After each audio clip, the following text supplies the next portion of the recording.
saya Salsabila Ayu Hanifah, kelas 6 SD, negeri nomor 13/1 Muara Bulyan, Kabupaten Batanghari, Provinsi Jambi.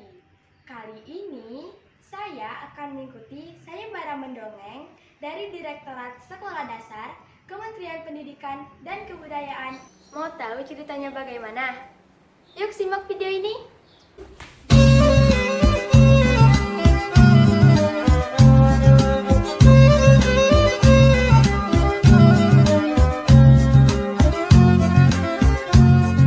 Dahulu di daerah Jambi, ada sebuah negeri yang dipimpin oleh seorang raja yang bernama Sultan Mambang Matahari.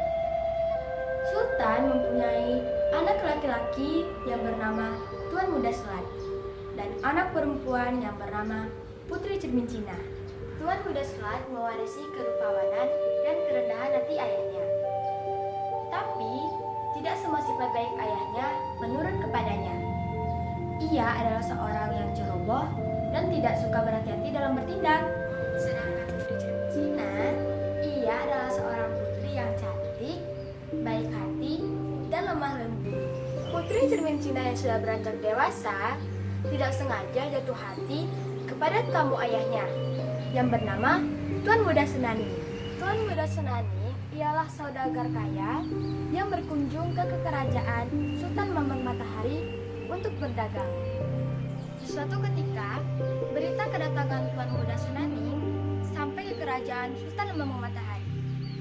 Sultan Mambang Matahari ingin bertemu kepada Tuan Muda Senani.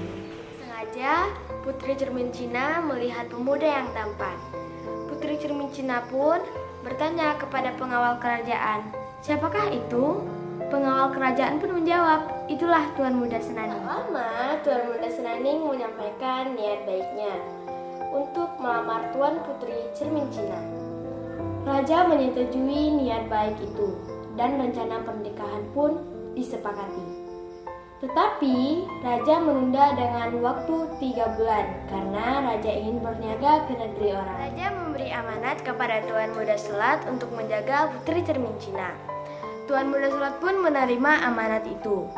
Setelah Raja pergi, Tuan Muda Selat dan Tuan Muda Senani menjalin keakraban dengan bermain gasing. Hati Putri Cermin Cina senang melihat kakak dan calon suaminya terjalin bahagia. Kedua tuan muda melihatkan aksinya kepada Putri Cermin Cina. Tak sengaja, gasing terpental dan memutar di kening Putri Cermin Cina. Putri Cermin Cina pun tidak bisa diselamatkan. Rasa sedih mendalam membuat Tuan Muda Senani membunuh dirinya dengan tombak yang ada di sebelahnya. Tuan Muda Selat menguburkan Putri Cermin Cina di tepi sungai Batanghari dan menguburkan Tuan Muda Senani di seberang sungai Batanghari yang sekarang disebut dengan Dusun Senani. Rasa bersalah, Tuan Muda Selat pun pergi ke seberang dusun lainnya yang sekarang disebut dengan Dusun Selat. Tuan Mambang Matahari kembali dari perniagaannya. Namun, kerajaan terasa sepi dan dia tidak bisa menemukan kedua anaknya dan calon menantunya. Singkat cerita, Raja telah mengetahui peristiwa yang menimpa keluarganya. Betapa remuk hatinya mendengar peristiwa tersebut. Raja pun pergi dari dusun tersebut dan membuat dusun baru yang sekarang disebut dengan Dusun Lubuk Ruso. Nah, pesan moral yang dapat kita ambil dari cerita tersebut adalah sifat ceroboh akan membawa bencana hingga takdir pun tidak dapat dicegah. Musibah yang menimpa hendaknya perlu diingat sebagai cermin di masa yang akan datang, sehingga kita akan berhati-hati dalam segala perbuatan. Itulah tadi cerita singkat dari saya tentang Putri Cermin Cina dari Kecamatan Pemayung, Kabupaten Batanghari, Provinsi Jambi.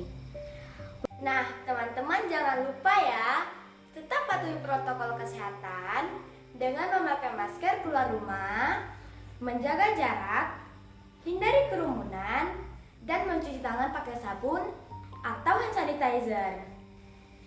Itulah cerita saya akhiri. Wabillahi taufiq wal hidayah. Wassalamualaikum warahmatullahi wabarakatuh. Salam sehat pelajar Indonesia.